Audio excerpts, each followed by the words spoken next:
salam sehat, salam sejahtera untuk kita semua. Kami dari kelompok 12 mata kuliah K3L akan menyampaikan presentasi tentang keselamatan dan kesehatan kerja di dunia pendidikan dan usaha jasa produksi. Sebelumnya saya sampaikan terima kasih kepada Bapak dosen pengampu, Insinyur Nasir Widya Setianto, STMT IPM Asian Eng, yang telah memberikan banyak pengetahuan kepada kami semua, sehingga kami bisa mengikuti semua perkuliahan yang Bapak sampaikan. Nah, kelompok 12 ini berjumlah 6 orang. Jadi sebelum saya menyampaikan presentasi akan saya perkenalkan semua tim dari kelompok 12. Ya. Yang pertama Pak Wayan Yasa, saya sendiri, berikutnya Pak Eko Sudarmono, Pak Yosef Widioko, Pak Remigildus Cornelis, Dian Aprianto, dan Pak Arianto. Okay, next. Ya, ini kira-kira bapak-bapak yang berada di kelompok 12, ya.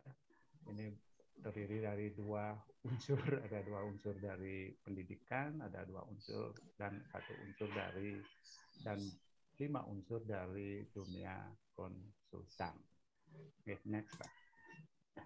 Nah, presentasi ini kami bagi menjadi 6 bagian, ya, diantaranya adalah pengantar yang nanti akan saya sampaikan, dan berikutnya adalah implementasi K3L di laboratorium pendidikan, K3L bidang usaha jasa konsultan, K3L pengawasan konstruksi, penerapan K3L di lapangan, dan yang terakhir K3L teknis peningkatan jalan.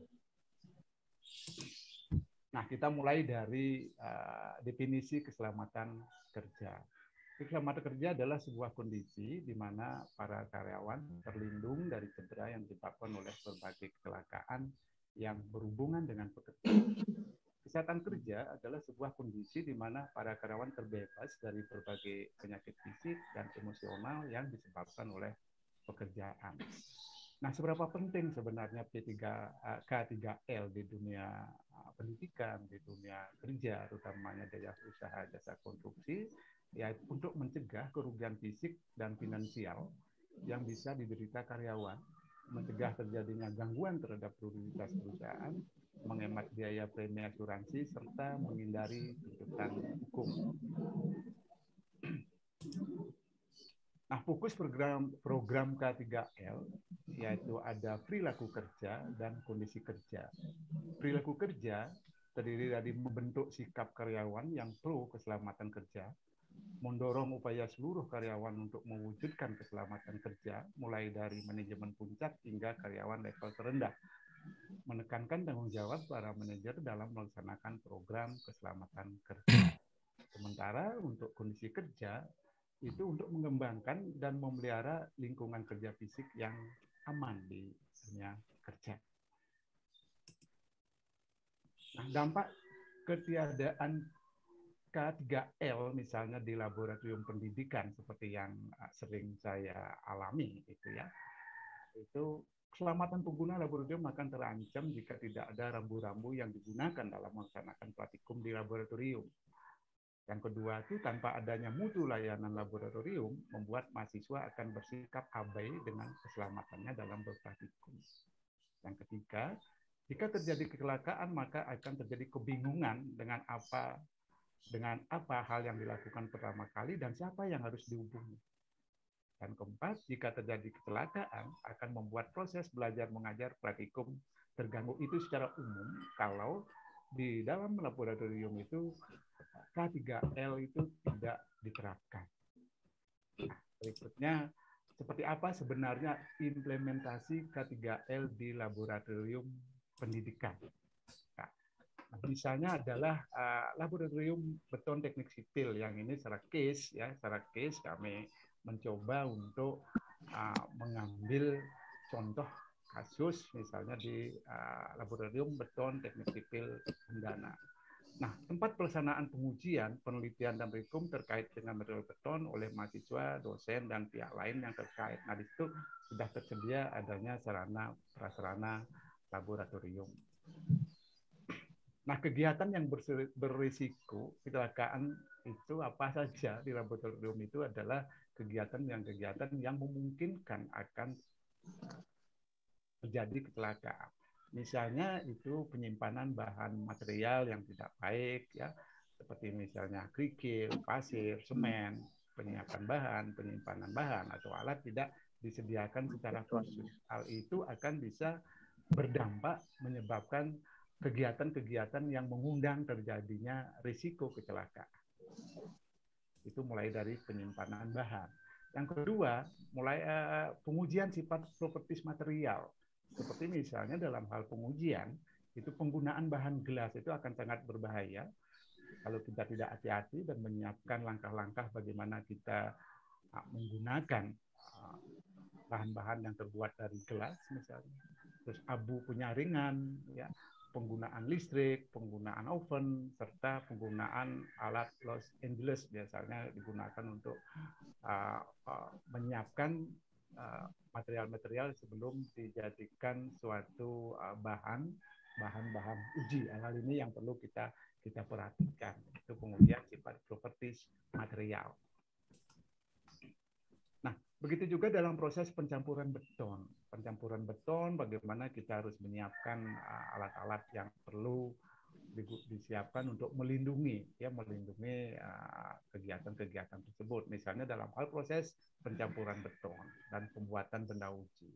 Yang keempat itu adalah proses pengujian. Alat-alat, proses pengujian juga menggunakan alat, misalnya pengujian kuat tekan beton. Nah, dari asesmen yang ada di laboratorium jurusan teknik sipil di Undana, K3A menggunakan HIREX di laboratorium beton, prodi teknik sipil Undana, misalnya jenis-jenis kegiatan apa yang memungkinkan terjadinya bahaya dan memungkinkan terjadinya risiko yang bisa menyebabkan kegiatan-kegiatan akan tidak terlaksananya. Jenis kegiatan-kegiatan yang perlu kita perhatikan di dalam assessment K3 itu adalah nomor satu itu adalah perawatan kebersihan ruang atau lingkungan. Nah, itu sangat penting bagaimana ruang lingkungan laboratorium itu harus bersih, gitu ya. Nah, kalau kita melihat itu sumber bahayanya misalnya apa? Kalau lingkungan laboratorium kita itu tidak bersih, misalnya lantai akan licin saat dipel. Risikonya apa bagi pengguna?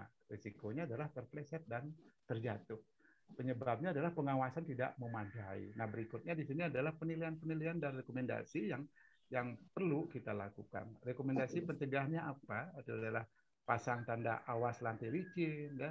Rencana aksi yang perlu rencana aksi atau penanggung jawab itulah teknisi lab atau asisten laboratorium. Nah, jadi di tabel 4 ini sudah dijelaskan jenis kegiatan apa yang perlu kita laksanakan sehingga sumber bahaya, risiko, penyebab daripada K3L ini bisa dikurangi dan rencana apa yang perlu kita lakukan. Ini sudah sangat lengkap ya, saya sampaikan mulai dari perawatan kebersihan ruang lingkungan, pengadaan bahan plastik beton, pengujian kandungan organik agregat, pengayakan agregat dengan mesin Los Angeles, serta pengujian menggunakan wadah gelas atau kaca. Nah, ini yang kita lakukan assessment dan siapa-siapa yang bertanggung jawab sudah sangat lengkap. Di sini ya rencana aksi, yang merencanakan rencana aksi itulah teknisi lab atau asisten laboratorium. Next, Pak. Ya, ini sama ya, yang terakhir itu adalah bagaimana kita melakukan pencampuran bahan yang berada di laboratorium, dan yang menjadi penanggung jawab itu adalah teknisi laboratorium atau asisten laboratorium. Oke, silakan lanjut Pak. Nah, ini juga termasuk penyiapan sampel uji, pengujian kuat tekan, uji tarik, dan uji lentur itu perlu mendapatkan perhatian sehingga risiko bisa dikurangi, penyebab daripada risiko itu juga bisa diminimalkan, dan rencana aksi penanggung jawab itu adalah teknisi laboratorium, asisten laboratorium, serta yang lebih penting lagi adalah ketua laboratorium. Nah, berdasarkan hasil asesmen yang kita lakukan di laboratorium beton ya, lulusan di teknik sipil di Undana, ini ada beberapa presentase risiko bahaya di laboratorium beton teknik sipil Undana itu mulai dari rendah, sedang, ya, medium, dan sangat sangat tinggi ya, sehingga berdasarkan berdasarkan asesmen yang kita lakukan di situ, rata-rata yang sudah dilakukan itu hampir mencapai 30-35%. Jadi persentase potensi risiko bahaya di laboratorium beton teknik sipil Undana mulai dari rendah sampai tinggi risikonya itu rata-rata antara 30-35%. Potensi risiko bahaya di laboratorium beton teknik sipil Undana. Nah, jadi berdasarkan hal tersebut, implementasi K3 di laboratorium beton teknik sipil Undana hingga saat ini baru direncanakan dan baru pada tahap identifikasi risiko K3. Walaupun sudah ada sarana seperti helm pelindung, APD, dan kotak P3K. Penggunaan SOP juga hanya untuk masing-masing item pengujian dan belum memperhatikan K3. Kira-kira demikian untuk yang K3 di bidang pendidikan, khususnya di laboratorium pendidikan. Untuk sesi berikutnya, bagian yang ketiga, silakan waktunya kami serahkan ke Pak Dian untuk menjelaskan tentang K3L bidang usaha jasa konsultan. Untuk beliau, saya serahkan waktunya. Baik, terima kasih Pak Wayan. Langsung saja kami lanjutkan untuk penerapan K3L bidang usaha jasa konsultan. Next, Pak Yosef. Dalam bidang konstruksi, baik penyedia jasa konstruksi, kontraktor ataupun jasa konsultan, semenjak Mei 2021 mulai disosialisasikan menggunakan Permen PUPR nomor 10 tahun 2021 tentang sistem manajemen keselamatan konstruksi atau yang dikenal dengan SMKK. Sebenarnya permen ini melanjutkan dari Permen nomor 9, Pak. Tapi memang ada perubahan-perubahan yang di dalamnya mencakup termasuklah dokumen-dokumen yang diperlukan dalam SMKK tersebut seperti RKK, RMPK, RMLL, dan kemudian juga untuk program mutu kalau untuk jasa konsultan. Next, Pak Yosef. Sistem manajemen keselamatan konstruksi SMKK adalah bagian dari sistem manajemen pelaksanaan pekerjaan konstruksi untuk menjamin terwujudnya keselamatan konstruksi yang meliputi antara lain ini yang saya sebutkan tadi, antara lain ialah RKK, Rencana Keselamatan Konstruksi, 2. RMPK, Rencana Mutu Pekerjaan Konstruksi, 3. Program Mutu, 4. RKPPL atau Rencana Kerja Pengelolaan dan Penanganan Pemantauan Lingkungan. Kelima, dokumen RMLLP, Rencana Manajemen Lalu Lintas Pekerjaan. Selanjutnya, Pak Yosef. Rancangan konseptual SMKK adalah dokumen telaah tentang keselamatan konstruksi yang disusun pada tahap pengkajian, perencanaan, dan atau perancangan seperti contoh tabel IBRP atau tabel identifikasi bahaya, penilaian risiko, penentuan pengendalian risiko dan peluang, seperti di bawah ini. Berikutnya, Pak. Ya, ini saya ambil contoh, Pak, di paket pekerjaan saya di Jembatan Gantung di Sumber Sodong. Jadi, saya ambil sampel 1 seperti contoh pekerjaan galian tanah. Karena kan untuk pekerjaan Jembatan Gantung kita ada pekerjaan pondasi. Nah, itu di dalam jasa konsultan kan kita ada untuk pengawasan. Nah, itu di tabel IBRP ini sudah dijelaskan item-itemnya, deskripsi risiko seperti apa. Mungkin agak berbeda dengan tabel ini ya Pak ya, di Permen nomor 9. Ada perubahan-perubahan, ada tambahan. Sepertinya intinya sih hampir sama, tapi di sana dijelaskan ada faktor koreksi untuk penilaian tingkat risikonya, kolomnya, ada penilaian sisa risiko, seperti itu Pak. Dan itu memang aplikasi atau implementasi di lapangan itu mungkin karena ini permen yang baru belum 1 tahun, mungkin penerapannya masih agak jarang dilakukan apalagi dengan konstruksi atau kontraktor ya, seperti itu. Next Pak. Nah, ini masih lanjutan untuk tabel-tabelnya. Berikutnya lagi Pak. Nah, jadi dari tabel tadi itu ada kolom identifikasi bahaya atau tipe kecelakaan. Nah, itu menetapkan karakteristik kondisi bahaya, tindakan bahaya yang terkait. Kemudian kolom resiko.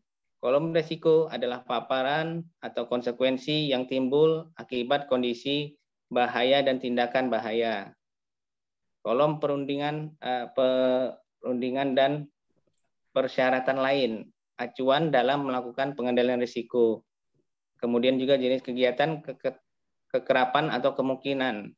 Nah, di sana ada tingkat frekuensi terjadinya peristiwa bahaya keselamatan konstruksi skala 1 sampai dengan 5. Kemudian keparahan, tingkat keparahan, kerugian, dan dampak kerusakan yang ditimbulkan oleh bahaya keselamatan konstruksi. Itu ada skalanya juga. Nah, skala ini sebenarnya ada perbedaan, Pak. Jadi dari Permen nomor 9 dengan Permen nomor 10 ini ada perbedaan, ada range-nya, ada perbedaan. Dan memang tingkat keparahannya kalau yang untuk Permen 10 nomor 10 tahun 2021 itu range-nya sampai 25. Itu ada item-itemnya, ada penjelasan lain, Pak. Kemudian tingkat risiko yaitu perpaduan nilai tingkat kekerapan dan nilai tingkat keparahan. Ini juga ada uraian kegiatan penilaian risiko sisa. Itu adalah kira-kira setelah kita mitigasi itu risiko-risiko bahayanya, apalagi Pak kira-kira yang bisa ini. Intinya seperti itu. Kemudian perundangan atau persyaratan lain. Acuan kita dalam melakukan pengendalian risiko. Jadi mungkin kita ada pakai aturan dari Depnaker atau apa. Karena K3 konstruksi dengan K3 umum itu memang ada sedikit perbedaan. Ada perbedaan dari Kemenaker dan dari Permen PUPR itu ada sedikit perbedaan. Karena kalau Permen PUPR itu khusus ke konstruksi ya. Seperti itu Pak.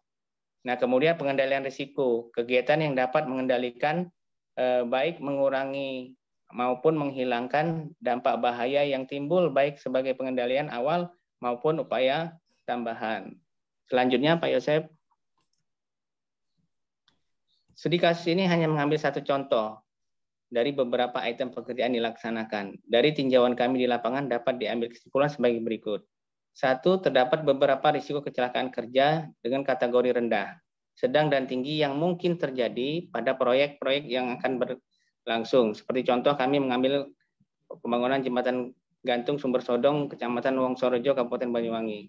Penyebab dari risiko kecelakaan tersebut terjadi 4 faktor, yaitu faktor personal, yaitu faktor manusianya Pak. Jadi baik pekerja, mungkin penanggung jawabnya. Jadi kalau kita melihat K3L umum itu kan mungkin ada safety top morning atau toolbox meeting, itu mungkin yang jarang sekali kita lihat itu dilakukan di lapangan. Kadang-kadang itu hanya formalitas yang sifatnya mungkin didokumentasikan, kemudian ini loh kami sudah mengerjakan. Nah, seperti itu sering terjadi. Tapi intinya yang benar-benar memang untuk tujuan keselamatan kerja itu sering-sering kali itu diabaikan. Apalagi pekerja tidak menggunakan APD, ada timbunan, mungkin longsor, kena hujan, atau mungkin sifat tanah yang masih labil. Mereka tidak menggunakan APD, helm, dan sebagainya.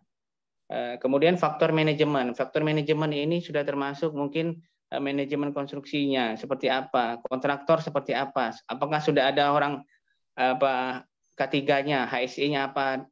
Kadang-kadang begini Pak, di dalam penawaran mereka pun ada namanya HSE-nya si A, si B. Tapi itu kadang-kadang yang di lapangan prakteknya bahwa itu tidak ada orangnya, hanya untuk formalitas tadi.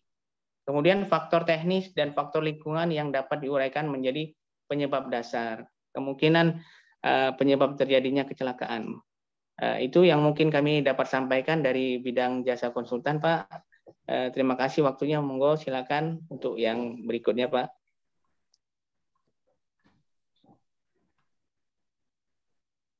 Terima kasih. Saya Santos akan menjelaskan pekerjaan KTGL untuk pengawasan konstruksi. Next. Dalam proses pengawasan pekerjaan bidang konstruksi dibagi untuk mengidentifikasi bahaya dan pengendalian risiko dibagi dua kegiatan, yaitu kegiatan di kantor, yang kedua kegiatan di lapangan. Misalnya kegiatan di kantor kita mengidentifikasi bahaya, yaitu kegiatan menggunakan beban listrik berlebihan, dampak dan risiko yaitu tersengat listrik kebakaran, pengendalian risiko menyediakan alat pemadam kebakaran, proteksi segala sambungan dan peralatan listrik yang terbuka. Yang kedua bahaya berupa cedera, yaitu gangguan otot rangka, pengendalian risiko dengan menyediakan kursi meja dan posisi ergonomis, stretching, dan peregangan. Yang ketiga, pencahayaan yang berlebih atau kurang, menyebabkan risikonya gangguan kesehatan mata. Pengendalian risiko pengukuran tingkat pencahayaan di kantor. Yang keempat, yaitu pemakaian komputer dan alat elektronik. Dampak risiko gangguan mata akibat radiasi. Pengendalian risiko memastikan semua komputer menggunakan LCD, periksa sambungan kelistrikan. Yang kelima, dalam bekerja di kantor, itu ada dampak yaitu penularan COVID-19. Dampaknya kita akan terpapar COVID-19. Untuk mengendalikan risiko, pastinya kita harus kondisi sehat, melakukan pemeriksaan awal. Yang ketiga, diwajibkan menggunakan masker saat berada di kantor.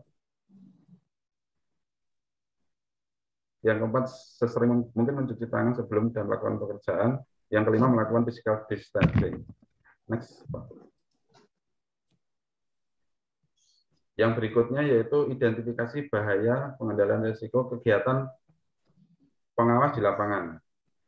Pertama, identifikasi bahaya yaitu tertabrak kendaraan yang lewat, dampak risiko kecelakaan ringan atau parah, pengendaliannya waspada pada area survei, penggunaan APD.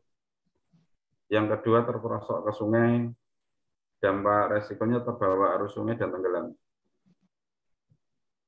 Pengendalian risiko, patok survei harus tertancap, periksa lokasi sebelum bekerja, pemakaian APD, helm, safety, dan sebagainya. Di dalam pekerjaan di lapangan, banyak bahaya yang terjadi, kemungkinan bisa terkena petir, yaitu mengalami luka bakar atau meninggal dunia. Pengendaliannya menghentikan pekerjaan bila hujan atau mendung, berteduh di tempat yang kering. Yang keempat, alat hilang di lapangan, kerugian material, dan menghambat pekerjaan. Yang kelima, alat terjatuh ke dalam sungai. Yang keenam, alat ukur memiliki koreksi tinggi sehingga dapat menjadi salah. Yang ketujuh, data hasil pengukuran tidak sesuai dengan rencana. Yang kedelapan, terjatuh ke dalam lahan galian. Yang kesembilan, terkena manuver alat berat. 10, tertimpa material bangunan. 11, menginjak benda tajam. Yang ke-12, serangan hewan liar.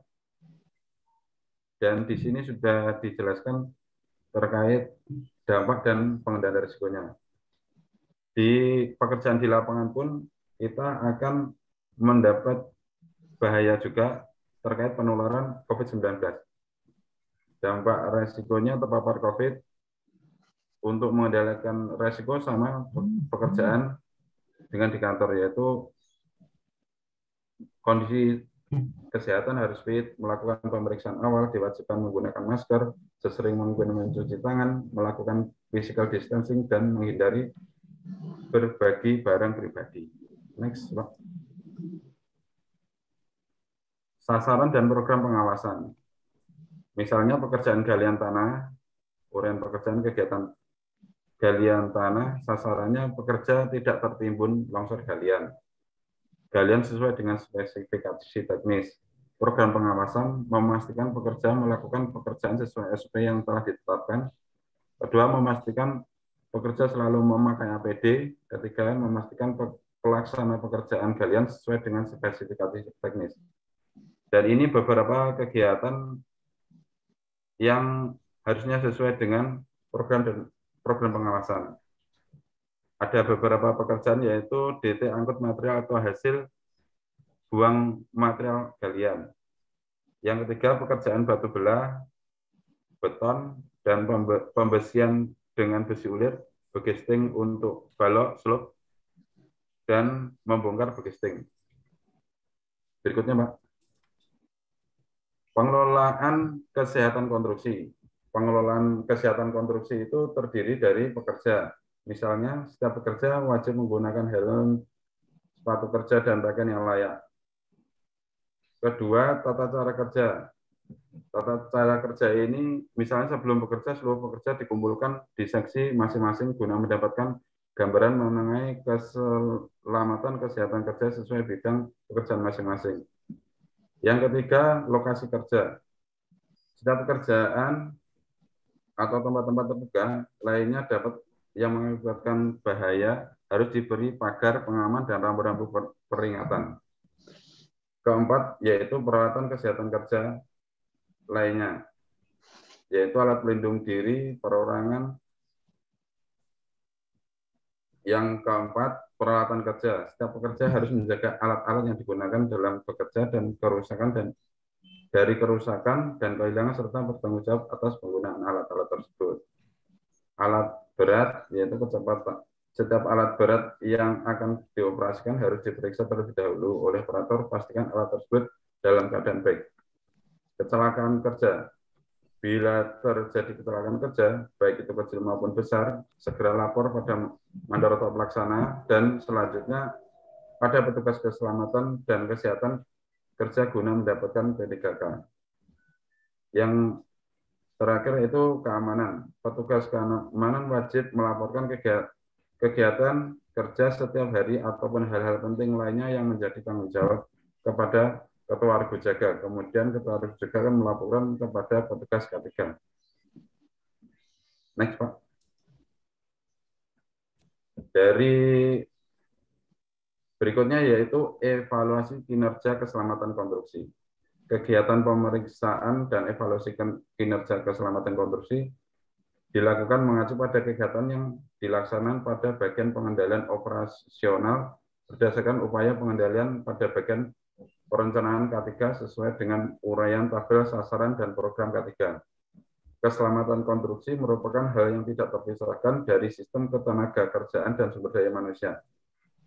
Konstruksi bidang pekerjaan umum yang dapat melaksanakan secara sistematis, terencana, terpadu, dan terkoordinasi agar semua pemangku kepentingan mengetahui dan memahami tugas dan kewajibannya dalam menyelenggarakan sistem manajemen K3, sehingga dapat mencegah terjadinya kecelakaan kerja konstruksi dan penyakit serta menciptakan lingkungan kerja yang aman dan nyaman.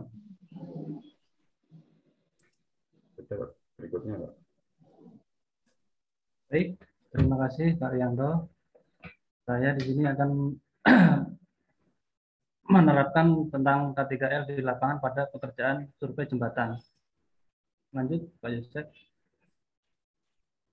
Di sini contoh-contoh dari dokumentasi pekerjaan survei jembatan. Pada gambar pertama ini tim survei mengambil contoh pengambilan debit air sungai. Selanjutnya, Pak. Kemudian yang di sini selanjutnya pengambilan data topografi di lapangan. Selanjutnya, Pak. Nah, di sini untuk pengambilan data borlog, beberapa anggota tim juga sudah menggunakan alat APD lengkap. Selanjutnya, Pak Yosef. Untuk pada gambar di monitor ini, tim foto udara atau tim drone kurang menggunakan alat APD, di mana ini sangat berbahaya untuk di lapangan. Dan untuk di samping untuk basecamp-nya nih juga kurang mengikuti standar untuk rambu-rambunya, di mana kondisi di lapangan ini memang sangat membahayakan. Selanjutnya, Pak Yosef. Berikut beberapa asesmen di lapangan pada pekerjaan survei jembatan. Yang pertama, pemeriksaan lapangan. Untuk identifikasi jenis bahaya dan risiko. Yang pertama, terkena gangguan kesehatan akibat pekerja tidak memakai peralatan dan perlengkapan kerja standar. Tindak lanjut risiko, pemakaian peralatan pelindungan kerja standar seperti helm, sepatu, masker, dan sarung tangan. Kemudian yang berikutnya, mobilisasi dan demob. Identifikasi jenis bahaya. Yang pertama, kecelakaan dan gangguan kesehatan tenaga kerja akibat tempat yang kurang memenuhi syarat. Yang kedua, kecelakaan dan gangguan kesehatan pekerja akibat penyimpanan peralatan dan bahan material yang kurang memenuhi syarat. Yang ketiga, kecelakaan dan gangguan kesehatan akibat selanjutnya, Pak Yosef.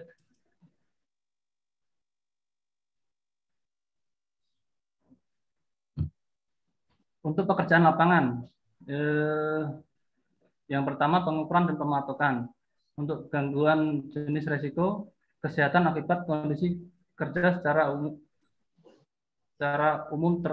terkena terluka.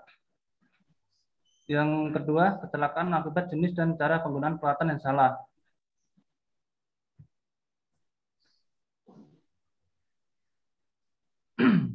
Terus penanganan menggunakan perlengkapan yang standar.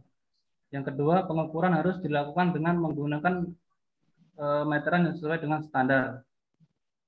Yang ketiga, alat dan cara menggunakan harus sesuai dengan standar. Pemasangan patok dan benar-benar sesuai ketentuan. Untuk koordinator biasanya dipegang oleh tim leader dan koordinator lapangan. Yang berikutnya, pengumpulan data dan survei orientasi medan. Kendala biasanya yang terjadi di lapangan yaitu pengumpulan data sekunder mungkin tidak ada di lapangan. Next, Pak Yosef.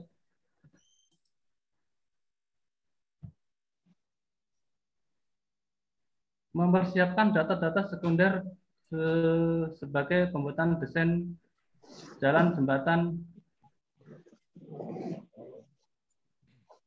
logi, peta foto udara. Kesulitan yang mungkin terjadi dalam pengumpulan data-data sekunder antara lain data yang dicari tidak lengkap. Resiko yaitu keterlambatan pada pekerjaan. Pekerjaan untuk pengukuran debit air, yaitu jenis bahaya, gangguan kesehatan, kemudian terluka akibat penggunaan alat APD yang salah. Yang ketiga, kecelakaan terjatuh atau terpeleset. Yang keempat, kecelakaan akibat penggunaan APD yang salah. Untuk pengendaliannya, yang pertama harus menggunakan perlengkapan kerja yang standar. Yang kedua, pengukuran harus dilakukan dengan data yang benar. Yang keempat, alat dan cara menggunakan harus sesuai standar yang berlaku. Kemudian selanjutnya yaitu survei pengambilan sampel tanah. Jenis-jenis bahaya yaitu terkena alat saat sedang mengoperasikan. Resikonya yaitu sakit atau meninggal dunia. Kemudian untuk mengendalikan risiko, memastikan bahwa tim dan anggota yang akan turun di lapangan harus benar-benar sehat. Lanjut Pak Yosef. Mungkin begitu saja dari saya, Pak. Baik, terima kasih. Kami akan melanjutkan untuk sesi berikutnya. Ini K3L dalam kegiatan teknis peningkatan jalan yang pernah atau biasa dilakukan di tempat kerja. Kegiatan yang berisiko di dalam kegiatan perencanaan teknis peningkatan jalan ini biasanya yang berkaitan dengan lapangan. Ini kegiatan lapangan yang kami lakukan untuk kegiatan perencanaan teknis peningkatan jalan ini antara lain kegiatan survei topografi, kalau lebih fotonya seperti ini, dan ini adalah kira-kira foto standar yang sudah menggunakan APD dalam kegiatan survei topografi. Kemudian kegiatan survei lalu lintas, ini kalau lebih seperti ini, kegiatan yang dilakukan, mungkin ini item yang harus dilengkapi dalam untuk menjamin K3 dalam kegiatan survei lalu lintas. Kemudian ini adalah kegiatan survei inventarisasi jalan. Kurang lebih kegiatan seperti ini yang ada di dalam foto. Kemudian survei DCP atau Dynamic Count Penetrometer. Kurang lebih kegiatan survei DCP yang dilakukan seperti ini. Menggunakan alat DCP pada ruas jalan. Kemudian kegiatan survei K-Speed. Kegiatan yang dilakukan lebih dapat dilihat dalam foto ini. Kemudian kegiatan survei FWD atau Falling Weight Deflectometer untuk mengetahui refleksi atau daya dukung perkerasan jalan. Untuk kegiatan asesmen dalam kegiatan survei lapangan tersebut ada item-item yang telah kami sebutkan tadi. Ini untuk kegiatan survei topografi, ini untuk resiko, untuk bahayanya kurang lebih yang mungkin atau dapat terjadi dalam kegiatan survei topografi, ini kemungkinannya ada tertabrak kendaraan, kemudian terjatuh, terkena alat kerja, kemudian digigit ular atau diserang kalajengking, kemudian terpapar sinar matahari. Dan untuk resikonya yang terjadi bisa terluka sampai dengan meninggal dunia, kemudian kulit terbakar. Dan rekomendasi pengendalian risikonya ini bisa dilakukan dengan briefing K3, memasang rambu secukupnya, menggunakan APD, dan asesor atau yang mengasesmen kegiatan ini bisa dilakukan tenaga ahli geodesi atau team leader. Kemudian dalam kegiatan survei lalu lintas, ini bahaya yang kemungkinan bisa terjadi ini adalah tertabrak kendaraan, kemudian terpapar sinar matahari. Risiko yang bisa dialami ini terluka sampai dengan meninggal dunia, kemudian kulit terbakar. Dan rekomendasi dalam pengendalian risiko tersebut ini bisa dilakukan dengan briefing K3, memasang rambu secukupnya, dan menggunakan APD. Untuk asesornya ini tenaga ahli jalan raya atau team leader. Kemudian dalam kegiatan survei inventarisasi jalan dan bangunan pelengkap, ini bahaya yang mungkin terjadi, ini terdapat kendaraan terjatuh, digigit ular atau diserang kalajengking, kemudian terpapar sinar matahari. Dan risiko yang bisa dialami ini adalah terluka sampai dengan meninggal dunia dan kulit terbakar. Untuk rekomendasi pengendalian risikonya, ini briefing K3, penggunaan APD, dan asesornya ini tenaga ahli jalan raya atau team leader. Kemudian untuk kegiatan selanjutnya ini adalah kegiatan survei DCP. Ini bahaya yang bisa terjadi adalah terdapat kendaraan terkena alat kerja, ini palu DCP, linggis atau cangkul, kemudian terpapar sinar matahari, kemudian risiko yang bisa dialami ini adalah terluka sampai dengan meninggal dunia dan kulit terbakar. Untuk rekomendasi pengendalian risikonya dilakukan dengan BPNK 3, memasang rambu secukupnya, menggunakan APD, dan untuk yang mengasesmen ini tenaga ahli pavement atau team leader. Untuk kegiatan selanjutnya, kegiatan survei task speed. Ini bahaya yang bisa terjadi adalah tertabrak kendaraan, kerja, kemudian terpapar sinar matahari. Kemudian risiko yang bisa dialami, ini terluka sampai dengan meninggal dunia dan kulit terbakar. Si pengendalian risikonya, ini dilakukan dengan briefing 3, memasang rambu secukupnya, kemudian menggunakan APD. Untuk asesornya, ini tenaga ahli geoteknik atau tim leader. Kemudian untuk kegiatan survei FWD, untuk bahaya yang bisa terjadi, ini tertabrak kendaraan, terkena alat kerja, kemudian terpapar sinar matahari. Kemudian risiko yang bisa dialami, ini terluka, meninggal dunia, dan kulit terbakar. Dan untuk rekomendasinya kurang lebih sama dengan sebelumnya, ini briefing 3, memasang rambu secukupnya, menggunakan APD, dan tenaga ahli yang mengasesmen ini tenaga ahli pavement atau team leader. Untuk kesimpulan, dalam penerapan K3 untuk pekerjaan teknis peningkatan jalan, ini potensi bahaya yang mungkin terjadi dalam kegiatan survei lapangan, ini tertabrak kendaraan, terjatuh, digigit ular tersengat kalajengking, kemudian terkena alat kerja. Kemudian risiko yang ditimbulkan akibat bahaya-bahaya tersebut, ini kemungkinan adalah kulit terbakar, demam flu, sakit kepala, terluka, sampai dengan meninggal dunia. Kemudian upaya yang dilakukan untuk pengendalian risiko yang mungkin terjadi, antara lain memasang rambu secukupnya, menggunakan APD, ini terdiri dari baju lengan panjang, celana panjang, rompi, helm, dan sepatu safety.